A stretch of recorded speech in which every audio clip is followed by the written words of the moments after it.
Salam traders, balik lagi sama saya Andi Firmansyah di channel ESG.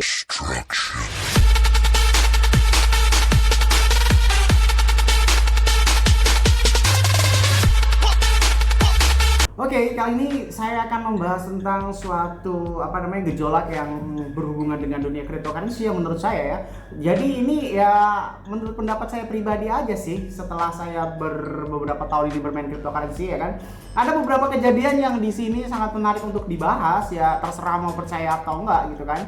Saya menganalisis bahwasanya akan ada drama besar yang akan terjadi di beberapa bulan ke depan ya, mengingat beberapa kasus yang benar-benar fenomenal ini di kasus dunia ini sedang terjadi ya, seperti wabah corona ya kan. Setelah corona lalu ini kan yang kemarin ini pada tahu semua kan, minyak dunia anjlok sebesar 30% ya kan. Ini kan nggak ada hubungannya sama cryptocurrency ya, terserah sih Anda ya, terserah Anda. Bahwasanya menurut saya adalah segala sesuatu yang tentang mengenai aset, entah itu kripto, entah itu saham, entah itu dan lain sebagainya itu menurut saya saling berhubungan. Pokoknya segala sesuatu yang berhubungan dengan uang itu menurut saya adalah semuanya saling berhubungan ya kan. Karena apa? Segala pelaku dengan uang itu juga adalah si orang-orang yang tersebut, orang-orang yang mempunyai uang yang ingin melipat gandakan uangnya ya kan. Lalu ada kejadian selanjutnya yang Indonesia menerbitkan hutang sebesar tenor 50 tahun itu ya, dibersamakan dengan kalau misalkan kita melihat ya,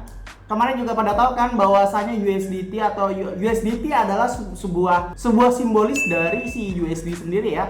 Jadi si USDT itu adalah bentuk lain dari dolar tapi berbentuk cryptocurrency. Oke ya. Ketika kita melihat chart per harinya ya, seperti yang kita tahu semua bahwasanya kemarin ini terjadi gila-gilaan yang waktu pertama kali wabah corona muncul ini ya di daerah ini nih, daerah sekitar bulan 2 kemarin ini ya. Dari 13.000 ini terus naik sampai semuanya panik membeli sampai di 16.000 karena semuanya beranggapan bahwasanya USDT atau US dollar itu adalah aset yang paling aman untuk diamankan gitu kan. Orang-orang yang bermain di saham beranggap bahwasanya dolar sangat aman untuk diinvestasikan. Orang-orang yang bermain di cryptocurrency beranggapan bahwasanya USDT ini adalah saham yang pantas untuk dipertahankan di tengah pandemik ini. Oke ya.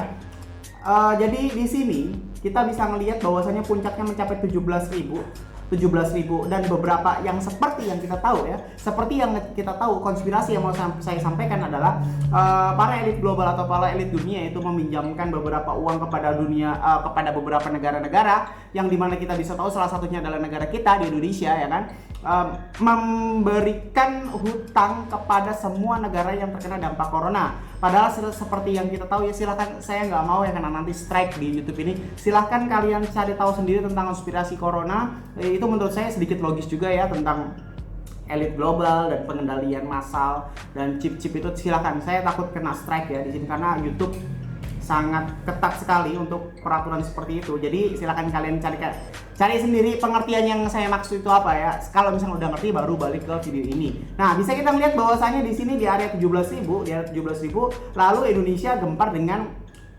APBN jebol ya kan. APBN jebol dengan menggunakan hutang negara sebesar tenor 50 tahun yang jumlahnya cukup fantastis ya. Cukup fantastis. Itu ngefeknya apa? Ngefeknya sedikit koreksi di dalam USDT. Kita bisa melihat ya, sekitar tanggal ini kan beritanya sekitar tanggal 15 dan di sini sekitar tanggal 13 nih ya, terjadi ada shadow yang mencapai 16.550 dan langsung sor dalam ini time frame 1 hari. Langsung sor hanya dalam beberapa hari saja dari 16.000 sampai ke 15.500 ya kan, 15.500. Tetapi ternyata faktanya adalah USDT ini tidak begitu lemah ya. Jadi semuanya hanya melemah sesaat saja dan melemah hanya sekitar 16.500 sampai ke 15.500 saja ya. Kurang lebih hanya turun sekitar Rp1.000 atau kurang lebih di bawah 10% ya.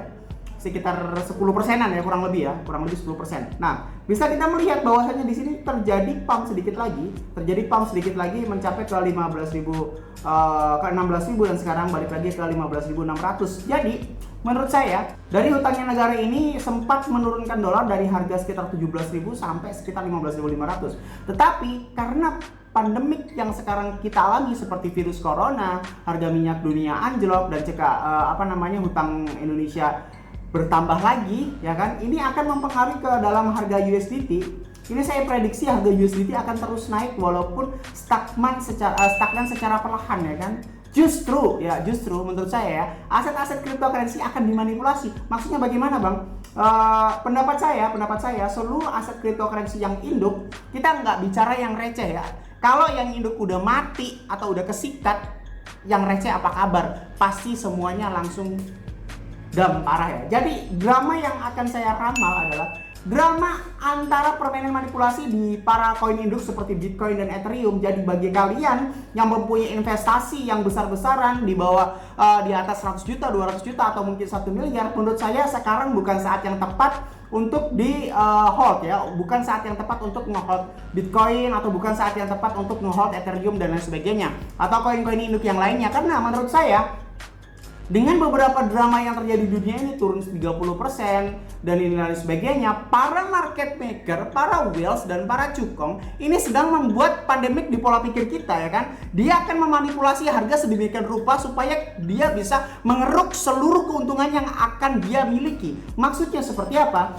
Jadi Bitcoin ini bisa saja walaupun ini sekarang menjelang halving, tetapi drama yang ada di dalam dunia sekarang ini sangatlah banyak. Mulai dari virus corona, utang di mana-mana, utang negara bukan hanya Indonesia saja, seluruh negara, hampir seluruh negara, ya kan, hampir seluruh negara itu utang kembali, ya kan? Di mana dia menyebutkan bahwasanya hutang akan menyelesaikan masalah, ya oke, menyelesaikan masalah sesaat, tapi kita tidak tahu drama apa lagi yang terjadi. Bahkan saham minyak dunia saja bisa anjlok secara 30%. Bukan tidak mungkin lagi Bitcoin ini akan anjlok lagi, ya, akan anjlok lagi. Saya tidak peduli mau kalian bilang halving atau seperti apa, ini adalah pendapat pribadi saya. Seperti di video saya yang sebelumnya, ya kan, Bitcoin walaupun sekarang halving, yang sekarang harganya 110 juta, yang diprediksi akan naik sebesar kurang lebih 200 atau 300 juta atau bahkan mungkin 1 miliar, itu menurut saya tidak akan semudah itu. Tidak akan semudah itu. Yang pertama yang saya bilang, banyaknya koin yang menggunakan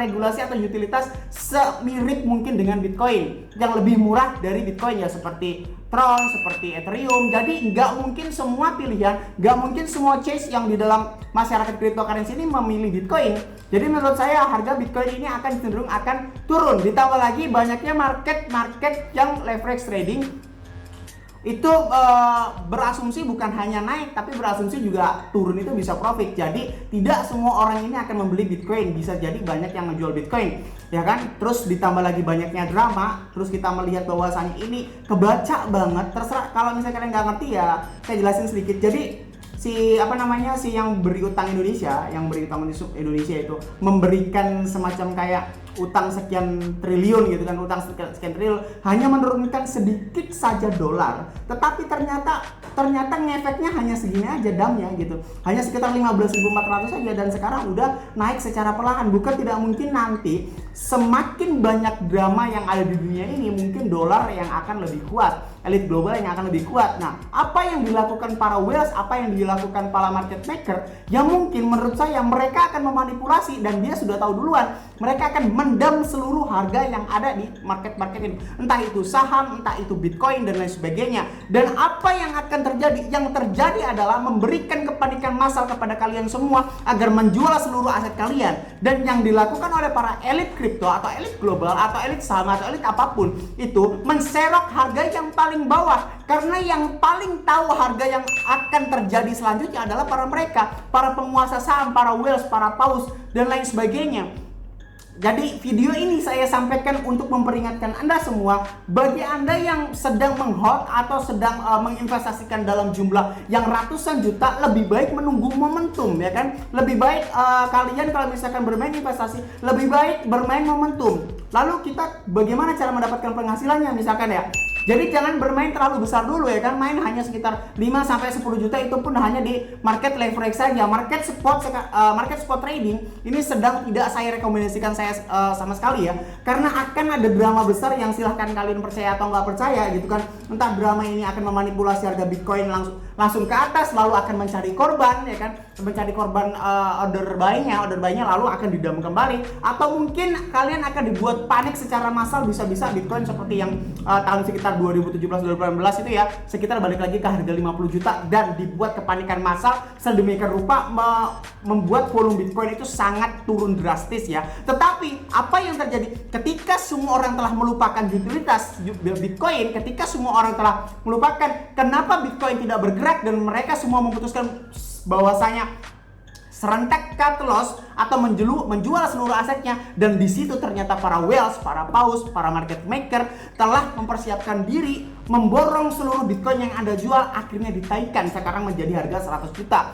Itu yang dilakukan beberapa tempo waktu yang lalu, 1 bulan yang lalu ya, yang Bitcoin itu kedam sampai harga sekitar 60 juta lalu balik lagi ke harga 100 juta. Itu sebenarnya manipulasi yang diberikan oleh para elit kripto untuk kalian semuanya. Jadi di market spot trading sekarang tidak direkomendasikan untuk menghold jangka panjang. Jangan nanya beberapa koin, bang kalau koin ini gimana, bang kalau koin ini gimana. Sekarang gini aja deh, induknya aja udah jebol gitu, induknya aja udah siap-siap untuk dimanipulasi. Bagaimana para anak-anaknya, bang apakah semua koin nyambung, apakah semua token nyambung? Nyambung, saya bilang, karena sebelum koin itu sebelum si token itu menjadi koin, pasti mereka mempunyai pair Bitcoin atau pair Ethereum. Walaupun dia sudah berubah menjadi bentuk koin atau terregulasi sendiri, tetapi tetap saja di beberapa market dia pasti pair tentang Bitcoin, tentang pair dengan Ethereum. Pair itu apa? Pair itu membelinya dengan menggunakan si Bitcoin itu tadi. Jadi apa yang akan terjadi ketika Bitcoin dan Ethereum turun, itu yang akan terjadi seluruh si anak-anaknya itu tadi, atau seluruh token atau koin yang bentuknya pair Bitcoin atau pair Ethereum itu akan turun secara drastis karena mengikuti harga induknya. Jadi kalian yang bilang bahwasanya kalau misalkan Bitcoin itu naik itu semuanya akan naik, enggak. Kalau Bitcoin naik secara drastis, semua koin akan nyungsep, semua token akan down ya. Tapi kalau Bitcoin itu tiba-tiba turun, itu akan lebih parah lagi. Ibarat kata kekuatan si goyangannya itu tadi, si goyangan damnya, kalau misalkan Bitcoin naik, itu kekuatan goyangannya kurang lebih 20-30%. Tetapi ketika Bitcoin turun, itu kekuatan goyangnya akan 2 kali lipat, menjadi lebih sadis gitu kan. Lalu bagaimana untuk koin-koin yang lainnya? Koin-koin yang lainnya itu bertahan ketika harga Bitcoin dan harga Ethereum itu stabil. Tapi ketika harga kedua mereka, si induk-induk ini tuh tergonjang-ganjing, maka semuanya akan berantakan harganya. Jangankan harganya, volumenya aja udah berantakan gitu ya.